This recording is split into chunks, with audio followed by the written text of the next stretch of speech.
DC Cinematic Universe talk slash rant, to be honest. Bam.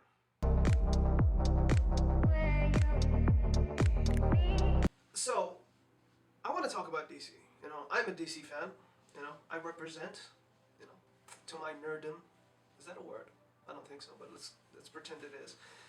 I'm a diehard DC fan. I love the Batman trilogy. I love the comic books. I love the animation. I love everything about DC. But the cinematic universe. This is quite possibly the hardest thing to talk about because I can't pretend anymore. I talked about it a little bit in my Wonder Woman 1984 movie review. And if you didn't see it, nah, you shouldn't. Honestly, I kind of went off a little bit, so let's just pretend we didn't happen. And yeah, it's very exhausting being a DC fan. So I'm just gonna talk about it, and just to let it out of my mind, because sometimes I think about this stuff and I'm thinking, this is something pointless to think about, so why don't you just let it out? So I'm gonna put it out there so you can be miserable as me. What? Anyhow, this is the thing about DC. It has great movies, and then it has this. So, yeah. And I don't know who to blame, to be honest. Sometimes I'm thinking to myself, oh, it's the studio, oh, it's the actors, oh, it's this. But at a point you have to feel like, okay, I'm kind of running out of excuses to give you. You know what I mean? Because let's go through the first movies so you get caught up. Forget the Batman trilogy. That was a separate universe. That's a whole thing. And we'll forget anything before Batman. We're not gonna talk about bat nipples or credit card Batman. Never again. Never again. After the Batman trilogy, there was a standalone movie. If you don't know what that movie is, it's called Watchmen. Or The Watchmen. I forgot, honestly. It was a gritty superhero movie. It was grittier than Batman. It was more fucked up. It was more awesome. It was highly controversial, and it was riddled with blue dicks. And that's the problem. We kind of like, wait, what? So this is DC. This is always going to be DC. And I think that kind of put a hamper on how could DC create movies. It thought to itself, okay, so we're dark universe. Not really. I mean, you have Flash, you have this, and it's all fun and games as much as Marvel, But they kind of didn't go that route. They went the dark universe way. So they made this excellent movie, long but excellent movie. The Watchmen movie is probably cinematically is going to be remembered forever for so many things, so many quotable lines like what happened to the American dream, and like the comedian is like, what happened to the American dream, it came true. That is just powerful. And to take a story, a novel like The Watchmen, and to turn it into this movie, it was so true to the novel. It was so beautiful to see it in the big screen. A lot of people didn't understand like why did they change the ending, because it was a movie. It didn't have like a realistic, as long as there was a villain and the idea was there, It worked for me because up to that point I didn't read the novel. But this showed me like, yeah, this director can do great stuff. Fast forward, you have Man of Steel, which a lot of people, I'm talking a lot of people, did not like for some reason. Because they showed Superman as this dark and brooding stuff. To me, I thought it brought it a little bit realism, to be honest. Because Superman was never my favorite character at all. He just seemed too cheesy. It seemed like a character that should only be in comic books. Because, let's be honest, I take off my glasses, the whole thing about true justice in the American way. It just feels like, I don't think you can bring this character in real life. Even in like the most Americanist Americans, if some guy walks around like this, he's gonna be looked at like, what the hell is this motherfucker doing? What the hell is he doing? So it didn't really connect with me. But when I saw him in this movie, Man of Steel, I saw, yeah, this is Superman. And they got mad because he killed a guy. Dude, did you see that scene? It was so heartbreaking. That was the whole thing. It was so difficult for him to do something that went against his moral beliefs, but people just didn't understand that, I guess. So I liked that movie. So I was defending DC to the max. I was like, hey, back the fuck off. They did a great job here. They actually gave me a Superman movie that I want to watch again. Not like those cheesy 100 or so Superman movies. This was the Batman trilogy all over again. I'm trying to give it another chance.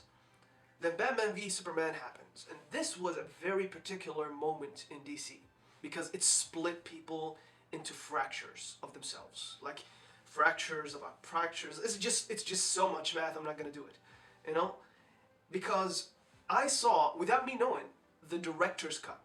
Other people saw the cinematic cut. When I saw the director's cut, I thought to myself, yeah, this was an awesome movie. First of all, I didn't watch any trailers. So I didn't get hyped up or get spoiled because of the ending.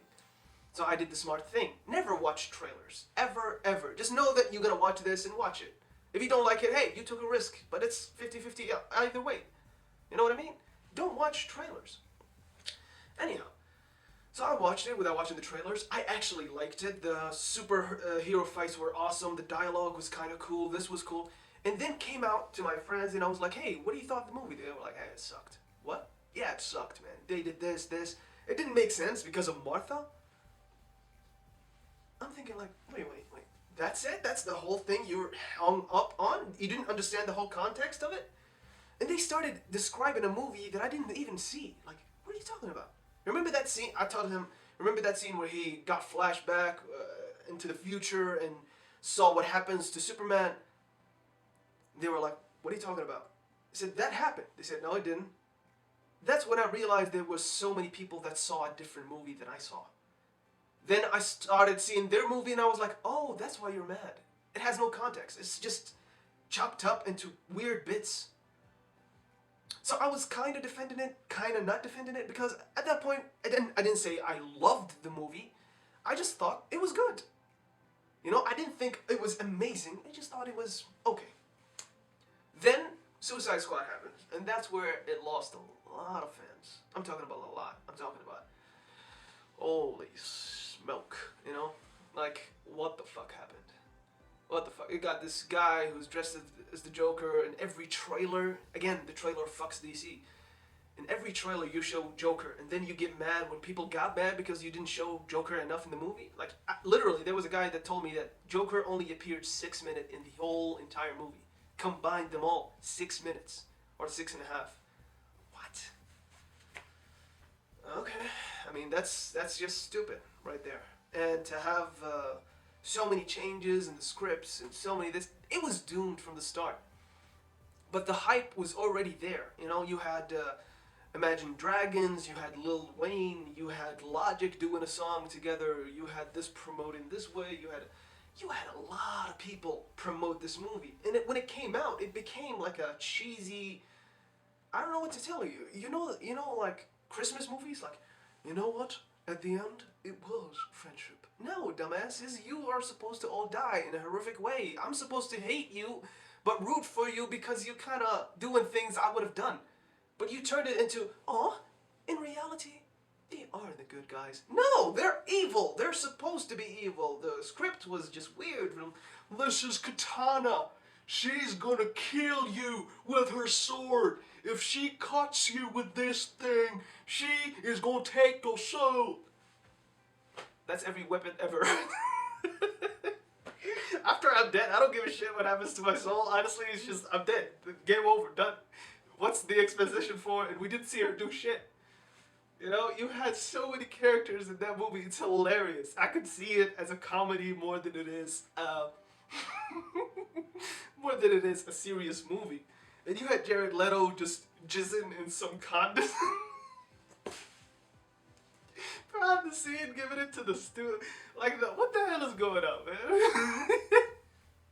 Okay, you were tripping during that whole movie. And Crocodile, oh my god. I'm all for body image and everything. I mean, look at me. But still, like, holy crap. What the hell was that? Like, he was skinny. He was so skinny. He was broad shouldered and skinny. I was like, that's what you win with? Okay, I guess. What the fuck? It was stupid. It was stupid. The whole thing was stupid.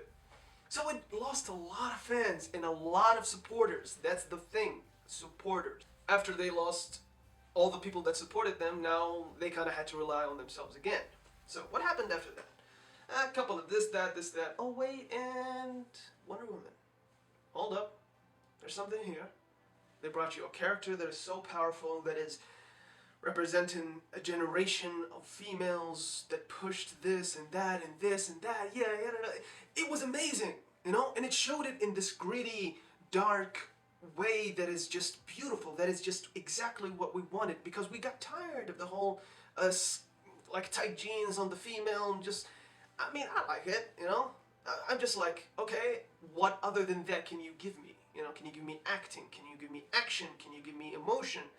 But most of these characters are portrayed by directors or cinematics or in this like sexualized way that is like, okay, if I wanted that, I know where to get it, dude. It's called Pornhub. It's not that difficult this day and age, It's not that like, where can I get it? It's there. It's always there. It causes so much, it's there. Just give me something. When I want to go to the cinema, I just want to see something. Give me grit, And this movie gave me. And I loved that when the whole love scene between them, it was so quick. It was like, that cut. Okay, now back to the story. Loved it. Before Aquaman, there was the unfortunate Justice League, And, yeah. I mean, we have a Snyder cut, so that's gonna fix it. I think this is gonna be in history, The entire audience gave the director a mulligan. Hey, dude, listen. You fucked up, but you had some family-ish, so we cool. But we're gonna give you this one last chance, I swear to God. So yeah. The entire audience is literally just giving you this last chance. It's like, come on, dude. We cool. We cool, aren't we? Yeah, don't F it up. So, yeah, that sucked, and it undid everything that Wonder Woman did, they over-sexualized her, they did this bullshit, they created this character that was so independent, so strong. After like 30 years or some stuff, like, he's still on her mind. I'm like, really?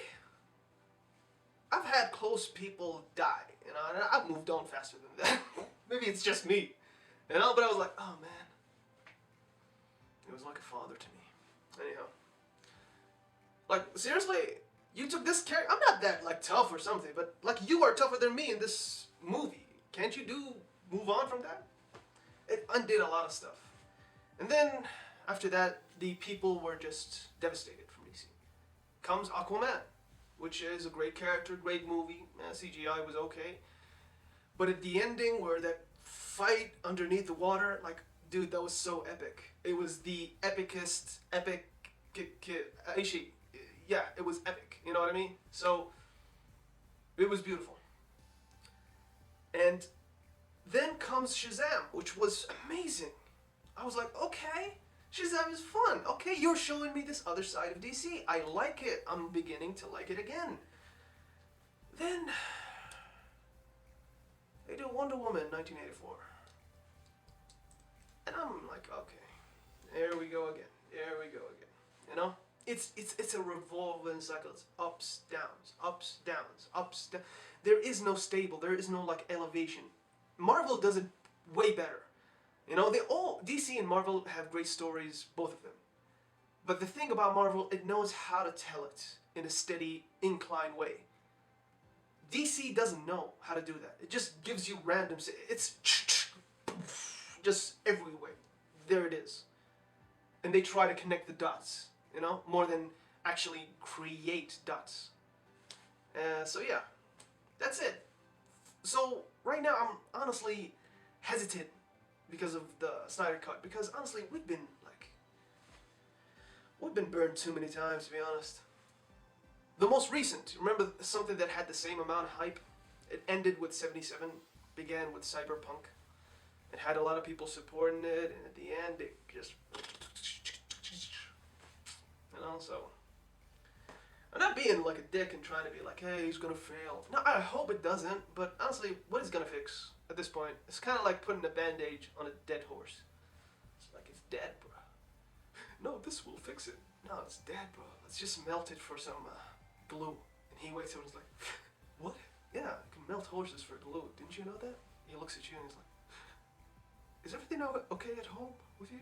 What, man? Just melt horses for glue. That was the 1800s, bro. They melted horses for glue, bro. We've evolved as a species. Yeah, that's it. Thanks for watching, and exit that way. Doses.